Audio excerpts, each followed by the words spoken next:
Traders point அன்பர்களுக்கு சிறப்பு வணக்கம். நம்ம இங்க பேசக்கூடியது எல்லாமே தகவலா மாத்திரமே பார்க்கப்படணும். இது நடக்கும், இது நடக்காதுன்னு சொல்லிட்டு எந்த கருத்தையும் நம்ம வலியுறுத்துறது கிடையாது. இது யாருக்கும் முதலீடு சம்மந்தமா கொடுக்கப்படும் ஆலோசனையும் கிடையாது. பங்குகள வாங்கவோ, விற்கவோ ஆலோசனை கொடுக்கப்படுறது இல்ல. எல்லா தொழில்லயும் ரிஸ்க் இருக்கும். ரிஸ்க்க புரிஞ்சுட்டு எச்சரிக்கையோட நம்ம தொழில் செய்யணும். அப்படி செய்யும்போது எல்லாமே நல்லாருக்கும். நம்மள ஆதரிக்கிற அனைத்து நல்ல உள்ளங்களுக்கும் நன்றி. வாழ்க வளமுடன். நண்பர்களே, நான் வந்து ஹை வேல்யூ ஸ்டாக்ஸ சர்ச் பண்ணிட்டு இருந்தேன். பர்ட்டிகுலரா நான் வந்து சுகர் இண்டஸ்ட்ரில தான் சர்ச் பண்ணேன். அப்படி சுகர் இண்டஸ்ட்ரியில சர்ச் பண்ணும்போது எனக்கு கிடைச்ச ஸ்டாக்ல வந்து பார்த்தோம் அப்படின்னு சொன்னா, நான் வந்து எலிமினேட் பண்ணிருவேன். எது எதெல்லாம்னாக்க இந்த 10 years all time high achieve பண்ணியிருக்கிறாங்க. அந்த மாரி ஸ்டாக்லாம் எலிமினேட் பண்ணி விட்டுட்டு, நம்ம அடுத்தடுத்த ஸ்டாக்குக்குள்ள நம்ம போலாம் அப்படிங்கிறது தான். அப்படி வரும்போது ஸ்வாரி இண்டஸ்ட்ரி அப்படின்னு ஒரு ஸ்டாக் வந்து ஸ்க்ரீன் அவுட் ஆச்சு. இவைங்க வந்து நமக்கு சுகர் இண்டஸ்ட்ரியில தான் ஸ்க்ரீன் அவுட் ஆச்சு. அப்புறமா இவங்களோட சைட்ட போய் பார்த்தோம்னா, இவைங்க ஒரு கார்ப்பரேட் அதாவது ஹோல்டிங் கம்பெனி. இவங்களுக்கு கீழ வந்து பார்த்தோம் அப்படின்னு சொன்னாக்க, என்னென்ன இருக்குன்னாக்க, அக்ரி பிசினஸ் இருக்கு, இன்ஜினியரிங் அண்ட் இன்ஃப்ராஸ்ட்ரக்சர் பிசினஸ் இருக்கு, real estate and life style business இருக்கு, அப்புறம் பிசினஸ் சர்வீசஸ் இருக்கு. அக்ரி பிசினஸ்ல வந்து அக்ரோ கெமிக்கல்ஸ் வச்சிருக்கிறாங்க. இது தனியாவே வச்சிருக்காங்க. ஸ்வாரி அக்ரோ கெமிக்கல்ஸ்ன்னு தனியாவே இருக்கு. தனியாவே ஸ்டாக்கும் இருக்கு. நம்ம அதையும் கூட அப்புறமேட்டுக்கு சர்ச் பண்ணிக்கலாம். அப்புறம் இந்த பிரதீப் வந்து ஃபோஸ்பேட்ஸ்ன்னு ஒரு கம்பெனி போட்டிருக்கிறாங்க. பிபிஎல். இது கெமிக்கலா என்னங்கிறது எனக்கு தெரியல. மெட்ரிக் டன் டிஏபி உரம். உரம் பாஸ்பேட் உரம் டிஏபி இருக்கு. அதுக்கப்புறம் மங்களூர் கெமிக்கல்ஸ் அண்ட் ஃபெர்டிலைசர்ஸ் இருக்கு. இதுவும் உரம், இதுவும் உரம். இதுக்கு பேர் மேங்களூர் கெமிக்கல்ஸ்ன்னு வச்சிருக்கிறாங்க. கோப் கோபிண்ட் அப்படின்னு சொல்லிட்டு சுகர் மில் இருக்கு. அ இவங்க முன்னாடி வந்து குளோபல்ன்னு தான் வச்சிருந்தாங்க. ஸ்வாரி குளோபல் இண்டஸ்ட்ரீஸ்ன்னு வச்சிருந்தாங்க. இப்ப பேர் மாத்தியிருக்கிறாங்க. இப்படிப்பட்ட இந்த கம்பெனி வந்து ஒரு சூப்பர் ஸ்டாக்கா இருக்கு. இப்ப இதோட வேல்யூவேஷன நம்ம பார்த்துருவோம். இந்த வேல்யூவேஷன இங்க பார்த்துட்டு அப்புறமா நம்ம பார்ப்போம். இந்த வேல்யூவேஷன பார்க்கும்போது பார்த்தோம் அப்படின்னு சொன்னாக்க, அ இதெல்லாம் பார்த்துரலாம். மார்க்கெட் கேப்பிட்டலைசேஷன் 779 கோடி தான் இருக்கு. புக் வேல்யூ பார்த்தோம்னா 861. ஆனா ஸ்டாக் பிரைஸ் வந்து பார்த்தோம்னா, இப்ப இந்த வருஷம் 305 தான் ரீச் ஆயிருக்கு. High. 861 book value. Stock PE வந்து 87% இருக்கு. அது குறையட்டும். ஆனா இது எந்த அளவுக்கு இது எவ்வளவு குறையணுங்கிறது எனக்கு புரியல. பிஇ ரேஷியோக்கு. அ அது அது மாத்திரம் தான் நமக்கு ஒரு பாட்டில் நெக்கா இருக்கும்னு நான் நினைக்கிறேன். சரி, ஏன் இது மாரிலாம் இருக்குங்கிறத நம்ம அனாலிசிஸ் பண்ணும்போது நம்ம பார்த்துக்கலாம். ரிட்டர்ன் ஆன் கேப்பிட்டல் எம்ப்ளாய்டு 10% குடுக்குறாங்க. ரிட்டர்ன் ஆன் ஈக்விட்டி 11% இருக்கிறாங்க. டிவிடெண்ட் ரொம்ப கம்மியா தான் குடுக்குறாங்க. 0.38% இது அப்படின்னு சொன்னாக்க, 305க்கு இப்ப நம்ம கால்குலேட் பண்ண வேண்டியது சும்மா 305க்கு 0.38%ன்னு போட்டுக்கணும். ஆக்சுவலா அன்னைக்கு அவங்க போர்ட் மீட்டிங்லாம் போடுற நேரத்தில ஸ்டாக் பிரைஸ் என்ன இருக்கோ அதுக்கு தான் அவங்க போட்டிருப்பாங்க. ஆனா நம்ம கால்குலேட் பண்ணுவோம். நமக்கு இருக்கக்கூடிய அவைலபிள் டேட்டால 305க்கு ஹைக்கு போட்டுக்குவோம். 0.38% அப்படின்னு சொல்லி போட்டுக்கலாம். அப்போ ரூ. 1 கிட்டக்க கிடைக்கும்னு வச்சுக்குவோமே. ஃபேஸ் வேல்யூ ரூ. 10. பிரைஸ் டூ புக் வந்து 30 பைசா தான் இருக்கு. 30% இருக்கு. ரேஷியோ 0.3%. இண்டஸ்ட்ரி பிஇ வந்து பார்த்தோம்னா 12% இருக்கு. ஆனா இண்டஸ்ட்ரி பிஇய காட்டிலும் ஸ்டாக் பிஇ எங்கேயோ போய் இருக்கு. நம்ம இப்படி சர்ச் பண்றதுனால தான் இதெல்லாம் கண்லயே படாம இருக்கு. இதுல கிரஹாம் நம்பர் பார்த்தோம்னா 2200. Graham number 2200. கிரஹாம் நம்பர உட்டுருவோம். அ அது கூட வேற கால்குலேஷன் அது நம்ம கோர்ஸ்ல பார்ப்போம். ஆனா இந்த இன்ட்ரின்சிக் வேல்யூ வந்து பார்த்தீங்கன்னாக்க, இந்த ரேஷியோக்குள்ளலாம் போகாது. ரேஷியோக்குள்ள போகாமயே இன்ட்ரின்சிக் வேல்யூ பார்த்தோம்னாக்க கிட்டத்தட்ட 3770 இருக்கு. டிடிஎம் வேல்யூ பார்த்தோம்னா -183ன்னு வச்சுக்குவோமே. அது 163 இப்ப நான் ரீசென்ட்டா கால்குலேட் பண்ணது. அப்டேட்ல குவார்ட்டர்லி அப்டேட்ல காட்டணும். மைனஸ் வந்து 160 கிட்டக்க போச்சு. ஏன் இவ்வளவு குறைச்சு எடுக்குறாய்ங்க? அப்படின்னு சொன்னா, நெட் ப்ராஃபிட் வந்து முன்ன பின்ன எடுத்துக்கிட்டு இருக்கிறாய்ங்க. சரி. இப்ப இந்த மாதிரியான இந்த கம்பெனிஸ்க்கு வந்து பார்த்தோம் அப்படின்னு சொன்னோம்னாக்க, இன்ட்ரின்சிக் வேல்யூ 3700 இருக்கு. ஆனா இவன் ஸ்டாக் பாருங்களேன், மேலேயே ஏற மாட்டேங்கிறான். மேலேயே ஏற மாட்டேங்கிறான். என்ன அது ஒரு அ நியாயமே இல்லாத ரேட்டுக்கு போய்க்கிட்டுருக்கு. அது என்னங்கிறத நம்ம பார்த்துக்கலாம். இப்ப இவனோட நம்ம வந்து அனாலிசிஸ் பார்ப்போம். இது பை ஜோன், ஸ்ட்ராங் பை ஜோன்ல தான் காட்டிக்கிட்டு இருக்கு. எல்லாமே ஸ்ட்ராங்கா காட்டிக்கிட்டு இருக்கு. நானும் படிச்சு பார்த்தேன். எல்லாம் ஸ்ட்ராங்கா தான் இருக்கு. பார்ப்போம். இப்ப நமக்கு வந்து இந்த இதெல்லாம் கீ மெட்ரிக்ஸ் எல்லாம் நம்ம பார்த்துட்டோம். நெட் ப்ராஃபிட் குவார்ட்டர் வந்து பார்த்தோம்னாக்க, ரூ. 728,00,00,000 நெட் ப்ராஃபிட்ல வந்து எடுத்திருக்கிறான் குவார்ட்டருக்கு.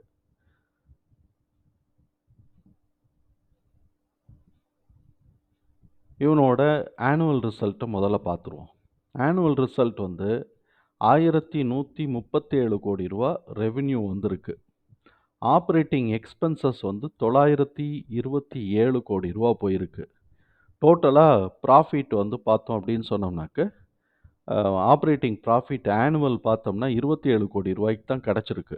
ஆனா ரூ. 27,00,00,000ங்கிறது டோட்டல் டேலி ஆகல. ஏன்னா கிட்டத்தட்ட ரூ. 100,00,00,000 வரணும்ல. 200,00,00,000 வரணும்ல. ஆனா ரூ. 27,00,00,000 போட்டிருக்கிறாங்க. இது என்ன இதுன்னு போட்டிருக்கிறாங்கன்னு தெரியல. இதுல பார்ப்போம் இப்ப. இதுலயும் இப்படி தான் போட்டிருக்கிறாங்க. ரூ. 28,00,00,000 தான் போட்டிருக்கிறாங்க. சரி. என்னன்னு ஒண்ணும் ஆனா இங்க வந்து 955 955 சேல்ஸு. அப்ப இதுல ரைட்டா, இதுல ரைட்டான்னு தெரியல. சரி. ஆனா இது டேலி ஆகுது 28,00,00,000. ரூ. 28,00,00,000 டேலி ஆகுது. இது வந்து 2% ஆப்பரேட்டிங் மார்ஜின் குடுத்துருக்காங்க. நெட் ப்ராஃபிட் பார்த்தோம் அப்படின்னு வச்சுக்குவோமே. நெட் ப்ராஃபிட் ரூ. 306,00,00,000 இருக்கு. நெட் ப்ராஃபிட் மார்ஜின் வந்து பார்த்தோம்னா -778. இது எதுவுமே நமக்கு புரியல பாருங்க. நெட் ப்ராஃபிட் ரூ. 314,00,00,000 நெட் ப்ராஃபிட் மார்ஜின் வந்து அ மு நெட் ப்ராஃபிட் ரூ. 305,00,00,000 நெட் ப்ராஃபிட் மார்ஜின் வந்து பார்த்தோம் அப்படின்னு சொன்னோம்னாக்க, மைனஸ்ல போகுது. இது ஒண்ணும் புரியல. இபிஎஸ் வந்து ரூ. 102 இருக்கு. போன வருஷம் வரைக்கும் இபிஎஸ் மைனஸ்ல இருந்திருக்கு. ஏன் இந்த கம்பெனிக்கு ஸ்டாக் அதிகமா பிரைஸ் போக மாட்டேங்குதுன்னா, ஒரு ஸ்டேபிளா நெட் ப்ராஃபிட் எடுக்கவே இல்ல. எத்தன தடவ வந்து பிளஸ் எடுத்திருக்கிறான்னு பார்ப்போமா? கிட்டத்தட்ட வந்து நமக்கு ஒரு 10 வருஷம் ரெக்கார்ட் இருக்கு.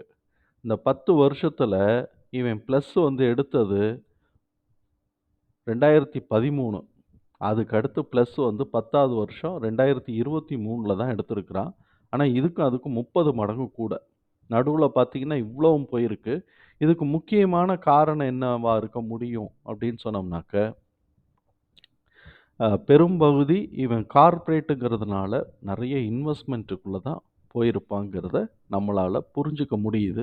இப்ப அது வந்து ரியலைசேஷன் ஆகுது. இப்ப இதெல்லாம் ஸ்டாக் பிரைஸ வச்சு பார்க்கல. இது எல்லாமே அவனுடைய பெர்ஃபார்மன்ஸஸ வச்சு பார்க்குறோம். இப்ப தான் நமக்கு ரியலைஸ் ஆகுது. இப்ப நமக்கு ஒரு சந்தேகம் வரும். என்ன சார் இது ஆப்பரேட்டிங் ப்ராஃபிட் வெறும் 28,00,00,000 ஆனா நெட் ப்ராஃபிட் ரூ. 305,00,00,000 இருக்கு. இப்ப இவன் ஹோல்டிங் கம்பெனி நம்ம ஏற்கனவே இங்க பார்த்தோம் பார்த்தீங்களா? Mangalore chemicals, Pradeep phosphates, Zuari agro chemicals இதுலலாம் இவன் வந்து இன்வெஸ்ட் பண்ணியிருப்பான். நான் இது அக்ரி பிசினஸ மாத்திரம் தான் எடுத்து வச்சிருக்கிறேன். இதுக்குள்ள நீங்க வந்து இன்ஜினியரிங் பிசினஸ்க்குள்ள போனோம்னா, இதுக்குள்ள நெறைய பிராண்ட் இருக்கும். டெக்ஸ்மேக்கோ ரெயில் அண்ட் இன்ஜினியரிங் இருக்கா? Texmaco rail and engineering. அதுக்கப்புறம் வந்து Seeman India limited. Simon India limited. Zuari Indian oil tank limited. Oil tanking limited. இதெல்லாம் இன்ஜினியரிங்க்குள்ள வருது. இது நம்ம வந்து கேள்விப்பட்டிருப்போம். டெக்ஸ்மேக்கோ ரயில் இன்ஜினியரிங். நம்ம வந்து ரயில்வே ஸ்டாக்குக்குள்ள வந்து பார்க்க வேண்டாம்னு எலிமினேட் பண்ண ஸ்டாக் இது. ரியல் எஸ்டேட்ல வந்து என்ன பண்றாங்கன்னு பார்ப்போம். ரியல் எஸ்டேட்ல Zuari infra world India limited. இப்ப உலகம் பூரா போகுது. Texmaco infrastructure holding limited. அதுக்கப்புறம் வந்து ஹிட்டாச் ஹிட் ஹிட்டீச் ஹிட்டீச் இந்தியா லிமிடெட். ஆக மொத்தம் 3 பிசினஸ்லயும் ஆளுக்கு 3 வச்சிருக்கிறாங்க 9. இது போக சர்வீஸ்ல Zuari fin service, Zuari management services, advanced finance private limited, Lionel India limited 1, 2, 3, 4. இதுல மாத்திரம் 4 வச்சிருக்கிறான். ஃபினான்ஸ்ல மாத்திரம் 4 வச்சிருக்கிறான். அப்போ 9, 3 13 கம்பெனி இருக்கு. இந்த 13 கம்பெனிக்கும் இவன் பாருங்க இவன் வந்து டிரான்ஸ்ஃபர்மேஷன்ஸ் வந்து அதாவது எக்ஸ்பான்ஷனுக்குள்ள போய்க்கிட்டே இருந்திருக்கிறான் இத்தனை வருஷமா. இப்பதான் ஏதோ அவனுக்கு கொஞ்சம் கிடைக்க ஆரம்பிச்சிருக்கு அப்படின்னு நம்ம நம்புறோம். அதனால தான் இவனுக்கு வந்து பார்த்தோம் அப்படின்னு சொன்னாக்க, இவன் கையில இருக்கக்கூடிய ஆப்பரேஷனுக்கு மாத்திரம் தான் ஆப்பரேஷனல் ப்ராஃபிட். அதுக்கப்புறம் வரக்கூடிய இன்கம்லாம் வந்து இது நமக்கு வந்து ஆனுவலா இவங்களுக்கு வந்து இன்ட்ரெஸ்ட் வர்றது, இல்லாட்டி இன்ட்ரெஸ்ட் வர்றதெல்லாம் ஒரு இது இருக்கும். அந்த மாதிரி வந்து இவங்களுக்கு கிடைக்கும். ஏன்னா ராயல்டி கிடைக்கணும்ல, எல்லா இடத்துலயும் இன்வெஸ்ட்மென்ட்ல டிவிடெண்ட் வரணும், இவனோட ஷேர் வரணும் இல்லையா? இது வந்து இவனோடதுல இருக்கும். இப்ப இவனுடைய அ பேலன்ஸ் ஷீட்ட பார்த்தோம்னு வச்சுக்கங்களேன், கிட்டத்தட்ட வந்து பார்த்தோம்னா, ஆப்பரேட்டிங் இது வந்து நான் கரண்ட் அசெட் 3300, நான் கரண்ட் லயபிலிட்டி வந்து 1688. இத போட்டு பார்த்தோம்னா, கிட்டத்தட்ட ஒரு 7.7% 0.7% வரும். கிட்டத்தட்ட அ எ 70% கிட்டக்க கடன் இருக்குன்னு வச்சுக்குவோம். ஆனா, கம்பெனி வந்து 12 கம்பெனி இருக்கு. 12லயும் தூக்கி போட்டு வச்சிருக்கிறான். இவனுடைய கேஷ் ஃப்ளோ பார்த்தோம் அப்படின்னு சொன்னாக்க, நெட் கேஷ் ஃப்ளோ வந்து பிளஸ்ல இருக்கு. ஆப்பரேட்டிங் கேஷ் ஃப்ளோவும் பிளஸ்ல இருக்கு. இன்வெஸ்டிங் ஆக்டிவிட்டீஸ்ல -150 கோடி இருக்கு பாருங்க. அதர் இன்வெஸ்டிங் ஐட்டத்துல கொண்டு போயி ரூ. 285 கோடி தூக்கி போட்டு வச்சிருக்கிறான். இந்த கம்பெனியோட இன்கம்ல இருந்து. ஃபினான்சிங் ஆக்டிவிட்டீஸ்ல வந்து ஃப்ரெஷ் பாரோயிங்ஸ் வந்து ரூ. 377 கோடி இருக்கு. ரீபேமெண்ட் 252 இருக்கு. இன்ட்ரெஸ்ட் பெய்டு 200 கோடி. ஸோ, இப்போ வட்டி கட்டியே ஓஞ்சு போயிருது. இப்ப ஏதோ கொஞ்சம் தல தூக்குது அப்படின்னு நம்ம நம்பலாம். இப்படிப்பட்ட இந்த கம்பெனியோட ஃபர்தரா இருக்கக்கூடிய நம்ம வந்து இத செக்மென்ட் அனாலிசிஸையும் சேர்த்து பார்த்துருவோம். சுகர், எத்தனால் பிளான்ட் இது சுகர் கம்பெனியில மாத்திரம் தான் இதுக்கு உண்டானது நம்ம பேலன்ஸ் ஷீட்ல அந்த 900 கோடி தான் கிடைச்சது அப்படின்லாம் சொன்னது வந்து வெறும் சுகர் கம்பெனியிலேருந்து மாத்திரம் தான். மிச்சம் இதிலேருந்து வர்றதெல்லாம் இனிமே அவனுக்கு வந்து இதுல சேர்ந்திருக்கும் ராயல்டிக்கு. இப்ப ஃபெர்டிலைசர்லேருந்து 203, இன்ஜினியரிங் சர்வீஸ்லேருந்து 4.7, பவர் 7.7 எல்லாத்துலயும் குடுத்துருக்கிறான். எல்லாத்துலயும் வந்திருக்கு. எல்லாத்தையும் சேர்த்து தான் வந்திருக்கு. இது குவார்ட்டர்லி. ஆனுவலைஸ் பண்ணும்போது 694, அப்புறம் மேனேஜ்மென்ட் சர்வீசஸ்லேருந்து 29 கோடி, பவர்லேருந்து 66 கோடி, எத்தனால் பிளான்ட்லேருந்து 171 கோடி. இப்ப 700 கோடிக்கு 150 கோடி, 600 கோடின்னு வச்சுக்குவோம். இத வந்து 150 கோடின்னு வச்சுக்குவோம். கிட்டத்தட்ட 25% வந்து எத்தனால் பை ப்ராடக்ட் சுகர் இண்டஸ்ட்ரியிலிருந்து கிடைக்குது. இப்ப இத வந்து டால்மியா சுகர்ஸ் என்ன பண்றான்? 35, 36% போட்டிருக்கிறான். அப்ப இவனும் எக்ஸ்பேண்ட் பண்ணணும். இந்த மாதிரி எல்லாத்தையும் வந்து இவனுக்கு ஒரு டைவர்சிஃபைடா தூக்கி இன்வெஸ்ட்மென்ட் போட்டு வச்சிருக்கிறான். இது நல்லா இருக்குன்னு தான் நான் நம்புறேன். ஆனுவல் ரெவென்யூ வந்து 20% ரெவென்யூ கூடியிருக்கு. ஆனுவல் நெட் ப்ராஃபிட்டும் நமக்கு வந்து கிட்டத்தட்ட நெறையவே கூடியிருக்கு. போன தடவ மைனஸ்லேருந்து இந்த தடவ 300 கோடிங்கும்போது அது எங்கேயோ போயிருச்சு. ஸ்டாக் பிரைஸ் வந்து 113% இன்க்ரீஸ் ஆயிருக்கு. ரூ. 72 72% வந்து பாஸ்ட் இயர்ல இருந்தது போக. டெப்ட் ஈக்விட்டி ரேஷியோ வந்து 1.12, இது வந்து நெகட்டிவா இருக்கு. எபோவ் 1 இருக்கிறதுனால. ஆனா டோட்டலா வந்து ஒரு டெப்ட்ன்னு நம்ம கால்குலேட் பண்ணோம்னா 0.8% வரும். குவார்ட்டர்லி ரெவென்யூ குறைஞ்சிருக்கு. குவார்ட்டர்லி நெட் ப்ராஃபிட் இன்க்ரீஸ் ஆயிருக்கு. பிஇ ரேஷியோ வந்து இண்டஸ்ட்ரிய காட்டிலும் ரொம்ப கம்மியாவே இருக்கு. இன்ட்ரெஸ்ட் கவரேஜ் ரேஷியோ ரொம்ப புவரா இருக்கு. ஏன்னா இன்ட்ரெஸ்ட் கூட கூட குடுத்துட்டு இருக்கிறான். அந்த அளவுக்கு ஏர்னிங்ஸ் இனிமே தான் வர ஆரம்பிச்சிருக்கும். இப்ப வரைக்கும் பிளஸ்ல இருக்கு. ஆனா இது டவுன் ட்ரெண்ட் ஆயிட்டு மேல வருதா? இல்லாட்டி நியூட்ரல்ல வந்துட்டு அப்படியே அப் ட்ரெண்டுக்கு மாறுதான்னு நமக்கு தெரியல. இப்ப இவனோட எஃப்ஏஎஸ் வந்து பாருங்களேன், ஏத்தி வச்சிருக்கிறாய்ங்க பாருங்க. 1.36%ல இருந்து 1.49% வரைக்கும் எஃப்ஏஎஸ் ஏத்தி வச்சிருக்கிறாங்க. நம்ம ஊரு டிஐஎஸ் ஹோல்டிங்லாம் வாங்கல. அ அ அவங்களோட புரமோட்டர்ஸ் ஹோல்டிங் அப்படியே ரீட்டெயின் ஆயிட்டிருக்கு. அதுல வந்து பிளெட்ஜஸ் வந்து ரொம்ப ரொம்ப கம்மியா பிளெட்ஜஸே இல்லைன்னு நெனைக்கிறேன். பிளெட்ஜஸ் வந்து 0ல இருக்கு. இப்படிப்பட்ட இந்த கம்பெனி கிட்டத்தட்ட அவனோட நெட் வொர்த்ல நம்ம இங்க ஃபினான்ஷியல்ஸ்ல போய் பார்ப்போம். அவனுடைய நெட் வொர்த்ல டோட்டல் நெட் வொர்த் அவனுடைய டோட்டல் நெட் வொர்த்ல பார்த்தோம் அப்படின்னு வச்சுக்குவோமே, அவனோட இதில வந்து 10 மடங்கு கிட்டக்க கம்மியாவே இருக்கான்னே நம்மளால யூகிக்க முடியுது. அவனோட டோட்டல் நெட் ஒர்த்லேருந்து கிட்டத்தட்ட 10 மடங்கு கம்மியா இருக்கிறான் அப்படின்னு நம்மளால யூகிக்க முடியுது. இல்லாட்டி அட்லீஸ்ட் ஒரு 5 மடங்காவது கம்மியா இருக்கிறான்னு யூகிக்க முடியுது.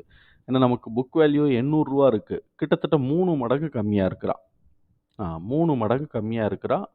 கீழ. அப்ப சீப்பா கிடைக்குது. ஒண்ணு பிசினஸ் மாத்திரம் கன்சிஸ்டன்சி வந்துருச்சு அப்படின்னு சொன்னா, இந்த கம்பெனி வந்து சர சர சர சரன்னு மேல ஏறுறதுக்கான வாய்ப்புகள் இருக்கு. இவனோட செக்லிஸ்ட் பார்த்துருவோம்.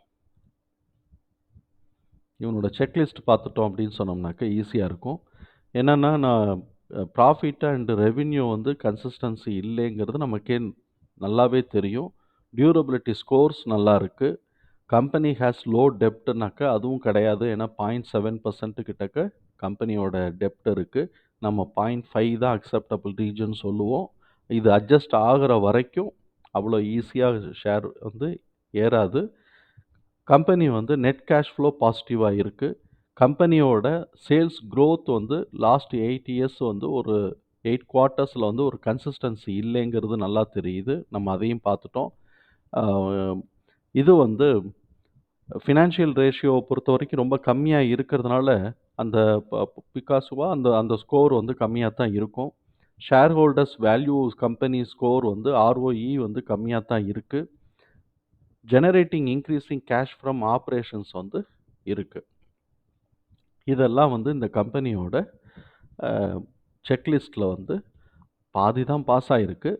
பாதி தான் பாஸ் ஆயிருக்கு. ஆனா, ஓரளவுக்கு ரேங்க் இருக்கு. 11 நெகட்டிவ், 11 பிளஸ் வந்து கிடைச்சிருக்கு. அதனால 50, 50 50, 50 ஸ்கோர் அவனுக்கு கிடைச்சிருக்கு. ஸ்ட்ராங் பை ஸோன் தான் குடுத்துருக்குறாங்க. இப்படிப்பட்ட இந்த கம்பெனியோட இது எப்படி இருக்குன்னு பார்ப்போம். சார்ட் பாருங்களேன். இது வந்து மந்த்லி சார்ட் வச்சிருக்கிறேன். இத கொஞ்சம் பெருசுபடுத்திக்குவோம். மந்த்லி சார்ட் வச்சிருக்கிறேன். அவன் ஒவ்வொரு தடவையும் கரெக்ட்டா இந்த ஸ்கோருக்கு போயிட்டு, போயிட்டு கீழ இங்க வரைக்கும் போயிட்டு கீழ இறங்கியிருக்கிறான். இது மந்த்லி சார்ட்ல. இதே இது கொஞ்சம் வீக்லி சார்ட் போட்டோம்னா 3 கிடைக்கும். இப்ப இந்த இடத்துல இவன் பிரேக் அவுட் ஆயிருந்திருக்கிறான். எப்ப டிசம்பர் மாசம் தான் பிரேக் அவுட் ஆயிருந்திருக்கிறான். இதுக்கு நம்ம கண்லயே படல பாருங்க. கண்ல பட்டிருந்தாலும் அவ்வளோ ஈஸியா வாங்கியிருப்போமான்னு தெரியல. இருந்தாலும் அவன் பிரேக் பண்ணிட்டான் பாருங்க. பிரேக் பண்ணிட்டு மேல வந்து கிட்டத்தட்ட ரூ. 300 போயிட்டு, இப்ப வந்து இந்த மந்த் டவுன் ட்ரெண்ட்ல வந்திருக்கிறான். சரி, இப்ப இவன் எவ்வளோ தூரத்துக்கு இறங்கலான்னா 0.618 வரைக்கும் இறங்குறான்னு வச்சுக்குவோமே, 208 வந்துருது. 0.618 வரைக்கும் இறங்கினா இத வீக்லிக்கு மாத்திக்கலாம். இதான் தெரிஞ்சு போச்சே. இப்ப 0.618 வந்துருச்சுனாக்க 208. ஸோ, இப்ப 208 வரைக்கும் கூட இறங்குறதுக்கு வாய்ப்பு இருக்கு. 208 அதோட ரிவர்ஸ் ஆகுறான்னா, நம்ம வந்து இந்த ஸ்டாக்க நான் வாங்கி போட்டுறலாம்னு கூட யோசிக்கலாம். யோசிச்சோம்னா, இப்ப வந்து 1.618 வந்து ரூ. 502. இந்த ஹைக்கும், இந்த லோவுக்கும் தான் எடுத்திருக்கிறேன். நான் வேற இதெல்லாம் ட்ரெண்ட் எல்லாம் போடல. இந்த ஹைக்கும், இந்த லோவுக்கும் தான் எடுத்திருக்கிறேன். மந்த்லில போட்டு பார்த்தோம்னா. ரூ. 502 இருக்கு. 2.618 வந்து 795 இருக்கு. ரொம்ப கரெக்ட்டா இல்லாட்டியும், கரெக்ட்டா போட்டிருப்போம்னு வச்சுக்குவோம். ஸோ, அப்ப இவன் கிட்டத்தட்ட ஒரு ரூ. 800ன்னு வச்சுக்குவோமே 795. இன்னைக்கு வந்து 260 ரூ. 260 இருக்கான். ஹை வந்து அது 320ங்கிறது ரொம்ப முன்னாடி எடுத்தது. 320லாம் 2017ல எடுத்தது. கிட்டத்தட்ட இப்ப 6 வருஷமா போராடி கம்பெனி ஏதோ மேல கொண்டு வந்துகிட்டு இருக்கிறாய்ங்க. நம்ம டிசம்பர் மாசமே கூட ரூ. 150க்கு வாங்கி போட்டுருக்கலாம். ரூ. 150க்கு வாங்கி போட்டிருந்தோம்னா, இந்த நேரம் டபுள் ஆயிருந்திருக்கும். இப்ப பரவால்ல. இவன் ரூ. 200க்கு வரட்டும். வாங்கி போட்டு ரூ. 500 எடுக்கலாம். அதுவுமே டபுள் தானே. அந்த மாதிரியான சூழல் இருக்கு. இது டபுள் ஆகணுங்கிறதுக்காக இவன் 257ஓட ரிட்டர்ன் ஆகுறதுக்கும் வாய்ப்பு இருக்கு. இல்லாட்டி 208 வந்தான்னா ரொம்ப நல்லது தான். வந்தான்னாக்க இத மாரி இருக்கு. அப்ப நம்ம இத வந்து ஒரு மந்த்லில போட்டுக்கிட்டு, இத வந்து வேற எதுவும் நான் வந்து 1 ஹவர்ல ப்ளே பண்றேன்னு எங்க ப்ளே பண்ணாலும் இதுதான். இதுக்குள்ள தான் ஏறி இறங்க போகுது. ரூ. 50 தானே வித்தியாசம் இருக்கு. எல்லாத்துக்கும் ஒவ்வொன்னுத்துக்கும் ரூ. 50 தானே வித்தியாசம். அந்த ரூ. 50 தானே ஏறி இறங்க போகுது. மந்த்லியா போட்டுக்கிட்டாலும் இந்த ஹைலேருந்து இந்த லோ கரெக்ட்டா இது மாத்திரம் அழகா வந்துட்டு போப்போது. இப்ப இது வந்து பார்த்தோம்னாக்க ட்ரெண்ட் செட் ஆயிருக்கு. இந்த பார்த்தீங்களா? இப்படி ஒரு ட்ரெண்ட் வந்து செட் ஆயிருக்கு. இப்படி ஒரு ட்ரெண்ட் செட் ஆயிருக்கும்போது 2.68 இப்போ இதை வந்து நம்ம டெலீட் பண்ணுவோம். இதை டெலீட் பண்ணி இந்த ட்ரெண்டை வந்து நம்ம ஃபாலோ பண்ணுவோம். கரெக்டாக இங்கே ஆரம்பித்து இங்கே போயிட்டு இங்கே வந்திருக்கு. கொஞ்சம் கரெக்டாக போட்டோம்னா அமௌண்ட் கரெக்டாக கிடைக்கும். 1.618 வந்து 397 ரூபா இருக்குது. 2.6 வந்து 576 ரூபா இருக்குது. 4.618 வந்து 4.23ன்னு போட்டோம்னா கூட 860 ரூபா. இந்த 3 வேல்யூவும் போட்டுக்கலாம். இது ட்ரெண்ட் லைனில் போட்டோம்னா, இந்த ட்ரெண்ட் லைனில் போட்டோம்னா இப்படி இருக்குது. அப்போ இவன் சாதாரணமாக கொஞ்சமாக இப்படி இறங்கிட்டு ஏறினா கூட நமக்கு வந்து 397 ரூபாய்க்கு வர்றதுக்கு வாய்ப்பு இருக்குது. அவன் கொஞ்சம் நல்லா இந்த தடவை பூஸ்ட் பண்ணணும்னு நினச்சான்னா 500 ரூபாய்க்கு கூட வரலாம். எந்த நிலையில் வேணாலும் இருக்கலாம். எனிவே இது ஒரு நல்ல ஸ்டாக்குன்னு எனக்கு ஃபீல் ஆச்சு. அதுலேயும் சுகர் கம்பெனியோட ஸ்டாக்கு நான் ஹை வேல்யூ ஸ்டாக்கை நான் இது பண்ணும்போது சர்ச் பண்ணும்போது எனக்கு கிடச்சிச்சு. எனக்கு வந்து ரொம்ப சந்தோஷமாக இருக்குது. இதை உங்ககிட்ட நம்ம வந்து ஷேர் பண்ணிக்கிட்டோங்கிறதுனால தகவல் பயனுள்ளதாக இருந்ததுன்னா நமக்கு ரொம்ப சந்தோஷம்தான். நன்றி நண்பர்களே. வாழ்க வளமுடன்.